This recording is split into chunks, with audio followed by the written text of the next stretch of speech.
बिस्मिल्लाहिर्रहमानिर्रहीम। हमारा टॉपिक है रियल एंड अपेरेंट वेट। सबसे पहले हम रियल वेट को डिफाइन करते हैं। रियल वेट क्या होती है? देखिए, एक बॉडी यहाँ पे पड़ा हुआ है। ये बॉडी जो है एक सरफेस पर पड़ा हुआ है।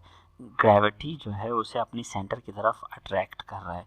तो ये जो किसी मास पर ग्रेविटेशनल फोर्स जो होती है, इस फोर्स को हम क्या कहते हैं? Real wait of the body कहते हैं। वैसे इसको तो बॉडी कहते हैं, लेकिन इसकी जो वैल्यू है ना, उसको हम रियल वेट कहते हैं। हमने यहाँ पे दोनों डेफिनेशन लिखे हुए हैं कि the gravitational pull of earth acting on a body is called weight, और रियल वेट फिर क्या है? The value of this pull when a body lies on the surface of the earth. जब body surface of the earth पर पड़ा हुआ हो, उस वक्त जो ग्रेविटेशनल पुल ऑफ अर्थ होती है, ग्रेविटेशनल फोर्स ऑफ अर्थ होती है, इसे हम क्या कहते हैं? रियल वेट कहते हैं। अच्छा, रियल वेट को हम स्प्रिंग बैलेंस से जो है मेजर करते हैं। उसके बाद हम आते हैं अपेरेंट वेट की तरफ। अपेरेंट वेट क्या होती है?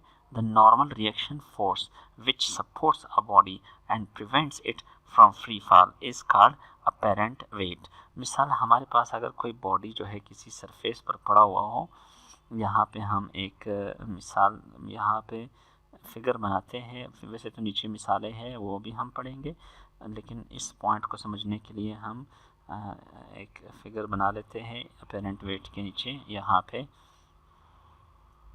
अच्छा, तो यहाँ सपोज एक टेबल है। इस टेबल पर एक बुक पड़ा हुआ है। ये कोई टेबल है सपोज करते हैं, सही है।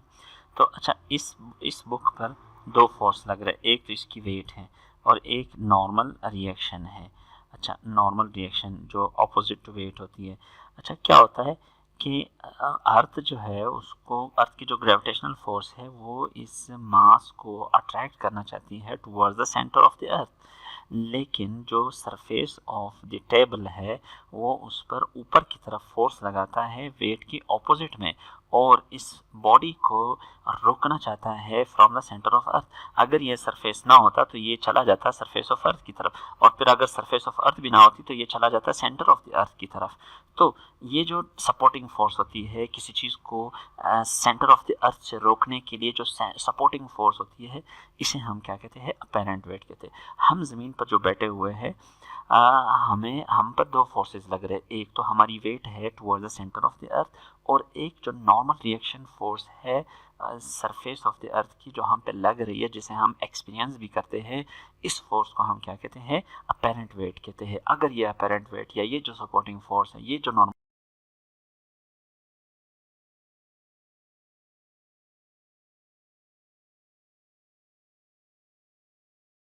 prevented from free fall is called apparent weight. If a body is suspended by a string, then the tension in the string is the apparent weight of the body. यहाँ पे अगर देखिए, ये एक स्ट्रिंग है, इससे हमने एक मास को सस्पेंड किया हुआ है। तो इस टेंशन इन द स्ट्रिंग जो है, यानी जो स्ट्रिंग की फोर्स है ऊपर की तरफ, इसने बॉडी को रोका हुआ है from free fall. So this tension in the string is what? This is apparent wait. लेकिन अगर कोई बॉडी जो है सरफेस, किसी सरफेस पर पड़ा हुआ हो, उस वक्त पर tension in the string apparent wait नहीं होती, बल्कि जो नॉर्मल रिएक्शन है उस सरफेस की, उसको हम क्या कहते हैं? अपेरेंट वेट कहते हैं। ये हमने दोनों पॉइंट्स लिखे हुए। If a body is lying on a surface of, then the normal reaction force of the surface is the apparent weight of the body. अच्छा, एक्सप्लेन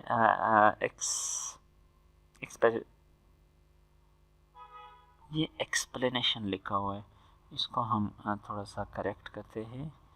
यहाँ पे ये एल है, तो ये हम मिटा देते हैं, इसको एल बना देते हैं। ये एक्सप्लेनेशन है एक्चुअली। ओके, सो एक्सप्लेनेशन करते हैं। हम कंसिडर करते हैं एक ऑब्जेक्ट को जिसकी मास क्या है? m है, और उसे हमने स्प्रिंग बैलेंस से जो है सस्पेंड किया हुआ है, जो कि वो फिर अटैच है सीलिंग ऑफ द लिफ्ट के साथ। मतलब जो छत है लिफ्ट की, उसके साथ हमने एक स्प्रिंग बैलेंस अटैच किया हुआ है, और स्प्रिंग बैलेंस पर फिर हमने एक मास को टाई किया हुआ है, बंद किया हुआ है। तो जो reading of the spring balance होगी, वो क्या चीज़ शो करेगी? वो रीडिंग जो है वो टेंशन इन द स्ट्रिंग को शो करती है। यानी जितनी टेंशन इन द स्ट्रिंग है ना, स्प्रिंग बैलेंस के अंदर जो फोर्स बन रही है बॉडी पर, सही है, तो उस टेंशन, वो जो टेंशन इन द स्ट्रिंग है,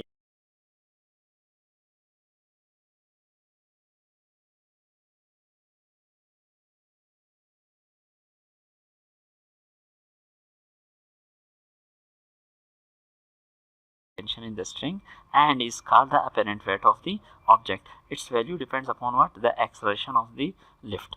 अच्छा, इसकी value acceleration of the lift पर डिपेंड करती है। ये चीज़ अब हम देखते हैं। मुख्तलिफ हमारे पास केसेस है। सबसे पहले हम केस 1 देखते हैं कि when lift is at rest और मूविंग विद यूनिफॉर्म वेलोसिटी। अच्छा, जो ऊपर हमने पॉइंट्स पढ़ी वो अब यहाँ पे इस फिगर में समझ लेंगे कि ये एक हमारे पास क्या है, स्प्रिंग बैलेंस है। ये अटैच है by on a ceiling of the lift और इसके साथ फिर क्या चीज़ टाई किया हुआ है, हमने एक मास को टाई किया हुआ है।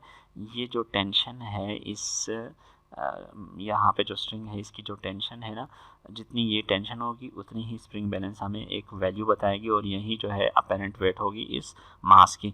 तो अब जो पहली केस है वो ये है कि या तो ये लिफ्ट रेस्ट में है या ये यूनिफॉर्म मोशन के साथ मूव कर रहा है। तो जब यूनिफॉर्म मोशन के साथ मूव करेगा तो एक्सेलरेशन क्या होगा, 0 होगा। यानी ये वेलोसिटी मैंने वैसे तो नीचे की डायरेक्शन में लिखी हुई है, ऊपर भी हो सकती है नीचे भी हो सकती है। शर्त ये है कि एक्सेलरेशन 0 हो यानी यूनिफॉर्म मोशन हो। तो इसके लिए जो है अब अगर यूनिफॉर्म मोशन हो तो इस पॉइंट को ज़रा चेक करते हैं। नेट फोर्स किसकी इक्वल है वैसे, इस यहाँ पे जो मास है ना, इस मास पर जो फोर्स लग रहा है नेट फोर्स वो कितना लग रहा है। एक तो इसकी वेट है डाउनवर्ड और एक टेंशन है अपवर्ड। तो दोनों की जो रिजल्टेंट है वो इक्वल है किसके, नेट फोर्स के। अच्छा, ये W माइनस टी भी लिख सकते हो, T माइनस डब्ल्यू भी लिख सकते हैं क्योंकि यहाँ पे तो दोनों एक दूसरे के ऑपोजिट है और दोनों एक दूसरे के वैसे इक्वल है। तो इसलिए हम या इसमें से ये माइनस कर दें या ये माइनस कर दें। नेक्स्ट एग्जांपल्स में जो वैल्यू बड़ी होगी उसको हम पॉजिटिव में लिखेंगे, जो छोटी होगी उसकी नेगेटिव लेंगे। वो हम नेक्स्ट एग्जांपल्स में समझ लेंगे। यहाँ पे तो हम इसको T माइनस डब्ल्यू भी लिख सकते हैं और W माइनस टी भी लिख सकते हैं। अच्छा, ये फोर्स का फॉर्मूला क्या होता है, ma और वेट का mg और ये T एज इट इज़ लिखते हैं। अच्छा, तो एक्सेलरेशन तो 0 है तो इस ए की जगह हमने 0 पुट कर दिया, बाकी एज इट इज़ ये 0 हो गया। और फिर जो है ये T यहाँ पे आके प्लस हो जाता है, mg वहीं पे। तो इट मीन्स जो टेंशन इन द स्ट्रिंग जिसको हम अपेरेंट वेट कहते हैं, क्योंकि इसी टेंशन इन द स्ट्रिंग ने बॉडी को सपोर्ट किया हुआ है तो इसलिए इसको हम अपेरेंट वेट कहते हैं। ये इक्वल है किस चीज़ की, रियल वेट यानी gravitational pull of the earth जो है जिसका फॉर्मूला mg है। तो अपेरेंट वेट और रियल वेट इस केस में इक्वल होंगे। कौन से केस में, जब क्या हो, जब ये जो लिफ्ट है ये या रेस्ट में हो या यूनिफॉर्म मोशन में हो। ओके, अब सेकंड केस को पढ़ते हैं। अच्छा, केस 2 हमारे पास ये है कि ये जो लिफ्ट है ये अपवर्ड, ये ऊपर की तरफ मूव कर रहा है upward. When lift is moving upward with acceleration A acceleration के साथ मूव कर रहा है। इट मींस कि टेंशन वाली वेक्टर जो है बड़ी है किससे, वेट वाली वेक्टर से, क्योंकि ये अपवर्ड एक्सेलरेशन के साथ मूव कर रहा है। एक्सेलरेशन मींस कि अपवर्ड एक फोर्स लग रहा है ना, तभी तो एक्सेलरेशन पैदा हो रहा है। तो अपवर्ड फोर्स ग्रेटर है वेट से, इसलिए T माइनस डब्ल्यू जो है क्या प्रोड्यूस करेगी, रिजल्टेंट फोर्स प्रोड्यूस करेगी। Okay, so this resultant force is equal to ma और tension as it is, W भी एज इट इज़। अब हम W को यहाँ पे लेते हैं, प्लस हो जाता है। तो ये जो अपेरेंट वेट है ये इक्वल है किस चीज़ के, W प्लस ma। यानी वेट में जब ये चीज़ ऐड होगी, कौन सी वेट में, रियल वेट में, जब हम ये वैल्यू ऐड करेंगे तब टेंशन बनेगा। It means tension is greater than weight by what amount, by this ma। Okay, यानी जितनी एक्सेलरेशन होगी उसको मास से मल्टीप्लाई करेंगे, दोनों को फिर इसको इस रियल वेट के साथ ऐड करेंगे, तब क्या बनेगा, टेंशन इन द स्ट्रिंग बनेगा या अपेरेंट वेट बनेगा। दस the apparent weight is greater then real weight bye an amount ma। Okay, तो अब ये भी ऐसा भी कर सकते हैं कि इस W की जगह हम क्या लिखे, mg लिखे और फिर हम दोनों में m को कॉमन रखे, ये g प्लस a। और फिर उसके बाद जो है नेक्स्ट हमारे पास केस है केस 3। केस 3 में क्या है हमारे पास कि when lift is moving downward with acceleration A. अब इस बार जो है लिफ्ट जो है नीचे आ रहा है एक्सेलरेशन ए के साथ, यानी वेट की जो फोर्स है, रियल वेट की फोर्स वो ग्रेटर है किससे, टेंशन से। तभी तो नीचे एक एक्सेलरेशन के साथ लिफ्ट आ रहा है, यानी लिफ्ट पर नीचे की तरफ एक फोर्स लग रही है, क्योंकि एक्सेलरेशन जो है वो एक फोर्स से प्रोड्यूस होती है। तो फोर्स होगी तो क्या होगा, एक्सेलरेशन प्रोड्यूस होगा। अब डाउनवर्ड फोर्स है तो डाउनवर्ड तो रियल वेट है, W है। अब W इस केस में क्या है, ग्रेटर है देन T। ये जो दोनों का रिजल्टेंट होगा ये इक्वल होगा किस चीज़ के, नेट फोर्स के। वापस वही है कि नेट फोर्स का फॉर्मूला MA, W को एज इट इज़, T को एज इट इज़, फिर यहाँ पे T ले आते हैं प्लस हो जाता है, ये MA दूसरी तरफ जाके माइनस हो जाता है। तो अब देखिए अपेरेंट वेट इक्वल है किसके, रियल वेट के माइनस दिस। इट मीन्स कि apparent weight is less than the real weight by amount MA।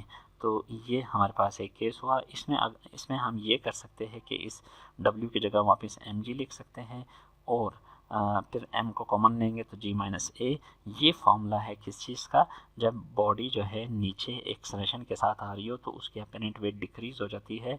और अपेरेंट वेट कितनी डिक्रीज होती है रियल से, बाय अमाउंट MA। सही है, तो इस फॉर्मूले से हम उस अपेरेंट वेट को फाइंड कर सकते हैं। ओके, नेक्स्ट हमारे पास क्या है, केस 4। केस 4 में फिर क्या है कि लिफ्ट फ्री फॉल कर रहा है, नीचे जो है फ्री फॉल के साथ लिफ्ट आ रहा है। अच्छा, तो इसमें फिर क्या होगा, जब आप इसमें फ्री फॉल मीन्स कि एक्सेलरेशन किसकी इक्वल है, ग्रेविटेशनल एक्सेलरेशन की इक्वल है। तो जो फॉर्मूला हमने यहाँ पे देखा था इसमें हम ए की जगह जी लिखते थे, तो जी माइनस जी क्या हो जाता है, ज़ीरो। ज़ीरो को m से मल्टीप्लाई कर दो, ज़ीरो आ जाएगा। It means tension in the string क्या हो जाएगी, ज़ीरो हो जाएगी। यानी टेंशन इन द स्ट्रिंग क्या है, सपोर्टिंग फोर्स है जिसने उस मास को सपोर्ट किया हुआ है फ्रॉम फ्री फॉल, या प्रिवेंट किया है फ्रॉम फ्री फॉल। सो इसको हम क्या कहते थे, apparent wait. This apparent wait now is zero. और इस कंडीशन को हम क्या कहते हैं, इस कंडीशन को हम वेटलेसनेस कहते हैं। अच्छा, एक और चीज़ भी एग्ज़ाम में आता है कि जो हमारे पास यहाँ पे केस था, केस 2, जिसमें अपेरेंट वेट इंक्रीज हो जाता था then real weight by amount MA। तो आपके पास एग्ज़ाम में क्वेश्चन ऐसा भी आ जाता है एक, कि अगर जो है एक बॉडी ऊपर की तरफ एक्सेलरेशन g के साथ मूव कर रहा हो तो अपेरेंट वेट कितनी होगी। यानी बॉडी जो है ऊपर क्या कर रहा है, मूव कर रहा है with acceleration equal to g। So what will be the apparent weight, so this is the formula. You can write that t is equal to mg plus a। आपने a की जगह g पुट कर देना है, ये g plus इस a की जगह भी g, तो ये हो जाएगा क्या चीज़, ये हो जाएगा m g प्लस g कितना होता है 2g। तो इस तरह ये हो जाएगा 2mg। t is equal to 2mg। यानी टेंशन क्या होगा, 2 times of real weight. Apparent weight is equal to 2 times of real weight. You can say apparent weight is twice greater than real weight. Okay, so ये question exam में आ सकता है। अच्छा, अब ये 4 केसेस हमने पढ़ लिए। इसमें हमने देखा कि जो हमारे पास थर्ड केस थी जिसमें t was equal to what, t was equal to mg minus a। अगर बॉडी फ्री फॉल कर रहा हो तो इस a की जगह भी आपने g पुट करना है, तो g माइनस जी ज़ीरो हो जाएगा, जिससे टेंशन क्या होगा, ज़ीरो हो जाएगा। तो ये मतलब इस कंडीशन को हम क्या कहते हैं, वेटलेसनेस। यानी उस जो भी बॉडी होगी फ्री फॉल के साथ मूव करने वाली, उसकी जो अपेरेंट वेट है उसको कोई चीज़ सपोर्ट ही नहीं कर रही है, क्योंकि वो बॉडी, सपोज यहाँ पे लिफ्ट है, लिफ्ट की सरफेस है, यहाँ पे एक बॉडी पड़ा हुआ है। अभी ये सरफेस भी नीचे मूव कर रहा है A acceleration A is equal to G के साथ, और ये भी मूव कर रहा है A is equal to G के साथ। तो ये इसको सपोर्ट नहीं कर पाएगा। इस वजह से नहीं कर पाएगा क्योंकि ये खुद भी नीचे गिर रहा है। जब ये खुद भी नीचे गिर रहा है और ये भी गिर रहा है तो ये इसको सपोर्ट बिल्कुल नहीं करेगा। जब सपोर्ट ही नहीं होगी तो ये किसी भी वेट को एक्सपीरियंस नहीं करेगा। एक ही फोर्स होगी इस पर, वो भी कौन सी होगी, toward the centre of the अर्थ होगी। ये जब एक अपोजिट फोर्स या नॉर्मल रिएक्शन फोर्स एक्सपीरियंस करेगा या टेंशन की फोर्स एक्सपीरियंस करेगा, तभी क्या होगा, तभी इसकी कोई अपेरेंट वेट होगी, तभी वो फोर्स को एक्सपीरियंस करेगा। ओके, या आप यूँ समझे कि आपने टेंशन, ये देखिए टेंशन इन द स्ट्रिंग है टी, और ये हमारे पास मास है। अब अगर ये लिफ्ट जो है, लिफ्ट जो था वो नीचे आ रहा था किसके साथ, ए इज इक्वल टू जी के साथ, क्या होगा कि ये जो स्ट्रिंग है ये भी जी के साथ नीचे आ रहा है, और ये मास जो इसके साथ अटैच है ये भी जी के साथ नीचे आ रहा है। तो मतलब ये टेंशन जो है इस मास को सपोर्ट ही नहीं कर पाएगा।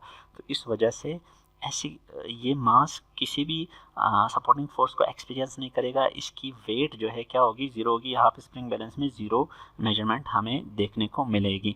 तो इस कंडीशन को हम क्या कहते हैं, वेटलेसनेस कहते हैं। The apparent wait becomes zero when a body is in free fall. This situation is called weightlessness. All the objects in spaceship revolving around the earth are in state of weightlessness. ये अब थोड़ी देर मतलब हमारी जो नई video होगी उसमें हम इस पॉइंट को समझ लेंगे कि जो सैटेलाइट्स होते हैं वो कंटिन्यूसली फ्री फॉल में होते, तो उसके अंदर जो ऑब्जेक्ट्स है वो भी फ्री फॉल में है, और जो चीज़ फ्री फॉल में हो वो किसी सपोर्टिंग फोर्स को एक्सपीरियंस नहीं कर पाती, जिसकी वजह से उनकी अपेरेंट वेट ज़ीरो हो जाती है। यानी अगर हम सैटेलाइट में बैठे हुए हो और सैटेलाइट तो फ्री फॉल कर रहा है, हम भी फ्री फॉल में होंगे, हमें कोई भी सपोर्टिंग फोर्स नहीं मिलेगी, जिसकी वजह से हम अपने आप को क्या चीज़ एक्सपीरियंस करेंगे, विदाउट अ वेट, वेटलेस हम अपने आप को एक्सपीरियंस करेंगे। इस सिचुएशन को हम क्या कहते हैं, वेटलेसनेस कहते हैं। Okay, so this was the lecture for today. इंशाल्लाह नेक्स्ट लेक्चर जल्दी शेयर होगा। अल्लाह हाफिज़।